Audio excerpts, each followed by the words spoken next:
আসসালামু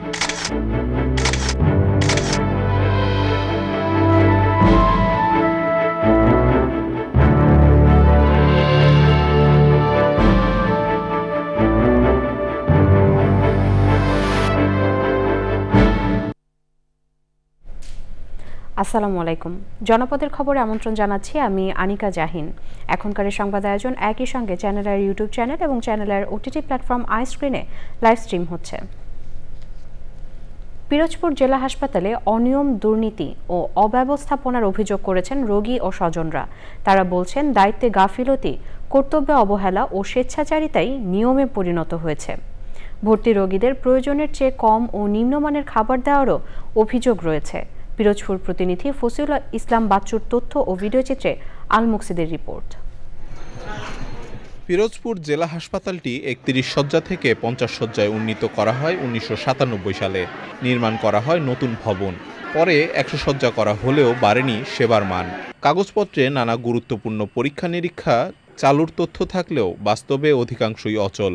বাথরুমের অবস্থা এতটাই খারাপ যে যাদের শ্বাসের সমস্যা আছে তাদের মনে হয় যেন ওইখানে অক্সিজেন নিয়ে যাইতে হবে, নাহলে তারা বাথরুম করতে পারবে না। ট্রিটমেন্ট করা হয় সেই জিনিসগুলো ছিল একদম অপরিষ্কার। আমি নিশ্চিত যে ওনাদের সন্তানদের ওই যন্ত্র দিয়ে ট্রিটমেন্ট করবেন না। নির্ধারিত আসনের বিপরীতে রোগী বেশি থাকায় রয়েছে খাবার না পাওয়ার অভিযোগ। সেই সাথে প্রয়োজনের তুলনায় কম ও নিম্নমানের খাবার সরবরাহের অভিযোগ রয়েছে রোগী ও স্বজনদের।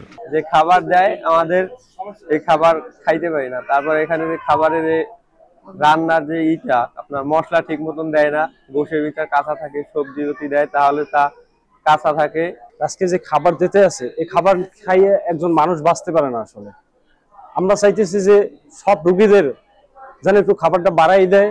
তবে সিভিল সার্জন জানান জেলা হাসপাতালের সব বিষয় মনিটর করার জন্য কমিটি কাজ করছে। যে পরিচ্ছন্নতা কর্মী তাদের সংকট আছে, তারপরে আমরা আমাদের সর্বোচ্চ চেষ্টা করে যাই যাতে আমাদের হাসপাতাল আমরা পরিষ্কার পরিচ্ছন্ন রাখার ব্যাপার।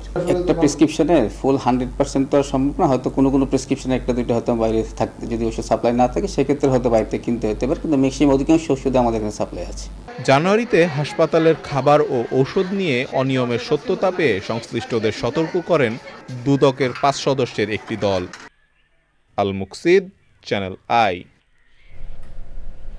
বিএনপির কেন্দ্রীয় নির্বাহী কমিটির সদস্য অ্যাডভোকেট রুহুল কুদ্দুস তালুকদার দুলু বলেছেন ২০০১ থেকে ২০০৬ সাল পর্যন্ত বাংলাদেশকে সন্ত্রাস ও নকলমুক্ত শিক্ষা ব্যবস্থা দিয়েছিল বিএনপি।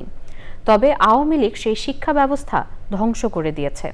নাটোরের আলাইপুর জেলা বিএনপির কার্যালয়ে জিয়া পরিষদ জেলা বিএনপির আয়োজনে জাতীয় সংসদ নির্বাচন ২০২৬ উপলক্ষে করণীয় নিয়ে মতবিনিময় সভা করেন তিনি। সে সময় ছিলেন জেলা বিএনপির আহ্বায়ক রহিম নওয়াজ, যুগ্ম আহ্বায়ক মোস্তাফিজুর রহমান শাহিন, সাইফুল ইসলাম আফতাব, জেলা বিএনপির সদস্য আনোয়ার হোসেন ও জিয়া পরিষদের নেতারা।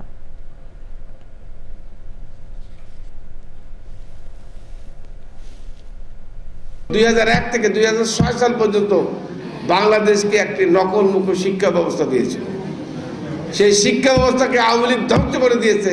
সেখান থেকে আবার নতুন করে আগামী সংসদ নির্বাচনে বিএনপি ক্ষমতা গেলে বাংলাদেশকে ওই শিক্ষা ব্যবস্থা দেবে যারা আগামী দিনে বাংলাদেশকে নেতৃত্ব দেবে। আগামী দিনে যারা এই ছাত্ররা এই দেশ পরিচালনা করবে সেই শিক্ষা আমরা দিতে চাই, যে শিক্ষার মাধ্যমে দেশ জাতি পরিচালিত হবে। রাষ্ট্র কাঠামো সংস্কারে তারেক রহমানের ৩১ দফা সংবলিত বিএনপির কর্মপরিকল্পনা গণমানুষের কাছে পৌঁছে দিতে চট্টগ্রামের আনোয়ারার জুইদন্ডি ইউনিয়নে লিফলেট বিতরণ করা হয়েছে। কর্মসূচিতে নেতৃত্ব দেন চট্টগ্রাম দক্ষিণ জেলা বিএনপির সাবেক যুগ্ম সম্পাদক ও জেলা ছাত্রদলের সাবেক সাধারণ সম্পাদক জিয়াউদ্দিন চৌধুরী আশফাক। সে সময় তিনি বিএনপির অঙ্গ সংগঠন ও এলাকার মুরব্বীদের নিয়ে জুইদন্ডি ইউনিয়নের লামারবাজার, চৌমোহনী, খুরুশকুল ও গোদারপাড় সহ বিভিন্ন এলাকায় বিএনপির ৩১ দফা ঘোষণাপত্র বিলি করেন। সে সময় আগামী নির্বাচনে ধানের শীষে ভোট দেওয়ার আহ্বান জানানো হয়।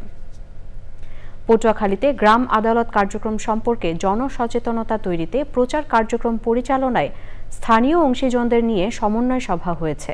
জেলা প্রশাসন আয়োজিত সভায় স্থানীয় সরকার পটুয়াখালীর উপপরিচালক জুয়েল রানার সভাপতিত্বে বক্তৃতা করেন গ্রাম আদালত সক্রিয়করণ প্রকল্পের জেলা ব্যবস্থাপক রকিবুল ইসলাম, ইউএনডিপির প্রকল্পের ডিসিসিসি শাহনীন মোশরেফা ও অন্যরা। সভায় সংশ্লিষ্ট বিভিন্ন দপ্তরের কর্মকর্তা, এনজিও প্রতিনিধি ও সাংবাদিকরা ছিলেন।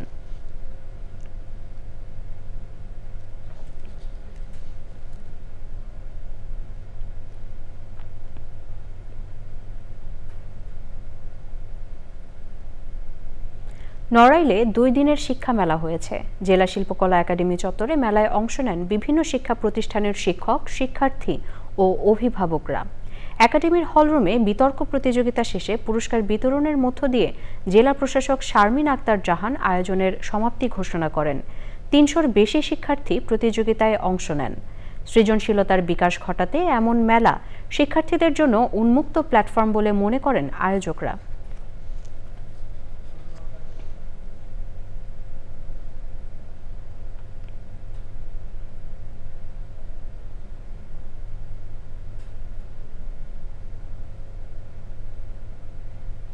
সুনামগঞ্জের রূপের নদী খ্যাত জাদুকাটায় বন্ধ হয়নি অবৈধ বালু উত্তোলনের। সিলেটের সাদা পাথরের মতোই আলোচিত এই সীমান্ত নদীর পাড় কেটে ইতোমধ্যেই লুট হয়েছে অন্তত 50 কোটি টাকার বালু। পাড় কেটে বালু লুটেরাদের বিরুদ্ধে চালানো অভিযানে শ্রমিকদের আটক করা হলেও সবসময় ধরাছোঁয়ার বাইরে মূল অপরাধীরা। জাহাঙ্গীর আলমের তথ্য ও ভিডিওচিত্রে আফরোজা হাসির রিপোর্ট। বালু লুটের এমন দৃশ্য জাদুকাটা নদীর পারে। রূপের নদী যেন লুটের আখড়া। বালুখেকোদের দৌরাত্মে বিপন্ন তাহিরপুর উপজেলার ভারত সীমান্ত ঘেঁষা জাদুকাটা নদী কেন্দ্রিক পর্যটন। যতদূর চোখ যায় দৃশ্যপট জুড়ে শুধু পাড় কেটে বালু লুটের চিত্র। জাদুকাটা নদীকে ঘিরে সক্রিয় বিশাল বালুখেকো চক্র। আওয়ামী লীগ এবং কিছু কিছু বিএনপির সদস্যরা ওদের সাথে জড়িত, একই সাথে তারা হাত মিলিয়েছে। 20 টাকা ফুট প্রতি নৌকার মাঝে বেচা ধরাইছে। কিন্তু প্রশাসন যদি অ্যাকশন না নেয় আমরা কিছু করার নাই। আমরা চাই বোলাগঞ্জের সাদা পাথরের মতন বালুটাও যাতে এখানে ফেরত আসে। তবে দায় অস্বীকার করেছেন ইজারাদার সহ অভিযুক্তরা। বিভিন্ন লোকের মাধ্যমে পার কাটায় মাল নিতেছে, এটাতে আমাদেরকে রিপোর্ট করাচ্ছে, আমরা কাটাইতেছি। আমরা এটার বিপক্ষে। এটা বানোয়াট মিথ্যা অপপ্রচার। আর যাদেরকে আমরা আগে বাধা দিয়েছিলাম তারাই আমাদের বিরুদ্ধে এই ষড়যন্ত্র করছে। আমরা জায়গা আগেই তার নদীর বিলীন হয়ে গেছে, বাফার সম্পদ। বর্তমানে আমাদের কোনো দখলীয় কোনো জায়গা নাই। নদীর পার কাটা বন্ধে স্থানীয়দের পাশে চায় প্রশাসন। সার্বক্ষণিক ওইখানে আমরা টহলের ব্যবস্থা করছি। ওইখানে ওই কমিটিতে ওই টাস্ক ফোর্স আছে, আমাদের পরিবেশের এডিএ আছে, ওই অঞ্চলের স্থানীয় জনগণেরও তো কিছু দায়িত্ব আছে। যারা এই পারগুলো কাটে তারা কি বিদেশ থেকে আসছে? দশকের পর দশক ধরে ড্রেজার ও শেইব মেশিনের তাণ্ডবে নদীর 2 পার ক্ষতবিক্ষত যেমন হয়েছে, তেমনি বেড়েছে জাদুকাটার প্রস্থ। রাজনৈতিক পট পরিবর্তন হলেও বন্ধ হয়নি ধ্বংসাত্মক কর্মকাণ্ড। এর মাঝেই নদীর 2টি বালুমহাল প্রায় 107 কোটি টাকায় ইজারা দেওয়া হয়েছে। আফরোজা হাসি, প্রকৃতি ও জীবন ডেস্ক, চ্যানেল আই। এবারে সারা দেশের খবর নিয়ে প্রতিনিধিদের পাঠানো তথ্য ও ভিডিওচিত্রে আল মুকসিদের রিপোর্ট।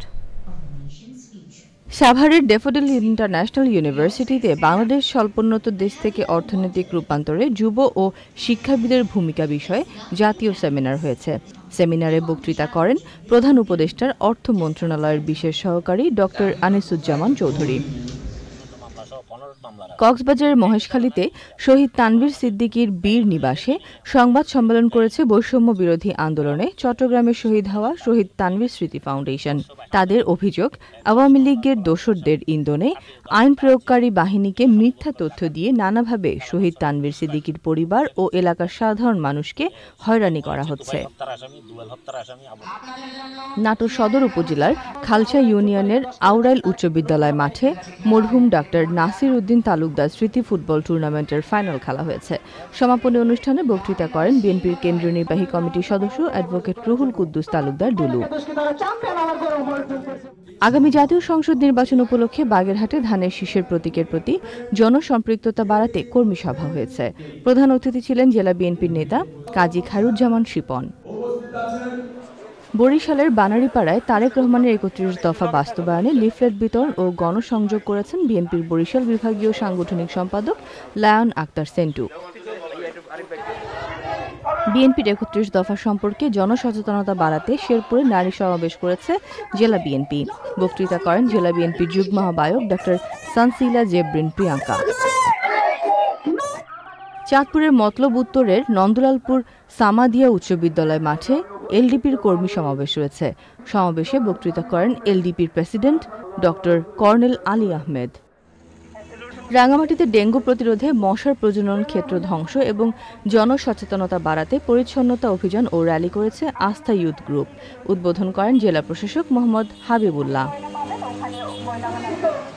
ঝিনাইদহের শৈলকুপায় একটি মাদ্রাসায় 2 শিক্ষকের বিরুদ্ধে মামলার প্রতিবাদে মানববন্ধন করেছেন অভিভাবক ও শিক্ষার্থীরা। ময়মনসিংহে বাংলাদেশ ডিপ্লোমা অ্যাসোসিয়েশনের জেলা শাখার কার্যনির্বাহী পরিষদের শপথ গ্রহণ, পরিচিতি অনুষ্ঠান ও আলোচনা সভা হয়েছে। প্রধান অতিথি ছিলেন বিএনপির কেন্দ্রীয় নির্বাহী কমিটির সাবেক সদস্য ফখরুদ্দিন আহমেদ বাচ্চু। ভোলা সদর উপজেলার ভেলুমিয়া ইউনিয়ন যুবদলের উদ্যোগে কর্মী সভা হয়েছে। উপস্থিত ছিলেন জেলা যুবদলের সাধারণ সম্পাদক আব্দুল কাদের সেলিম।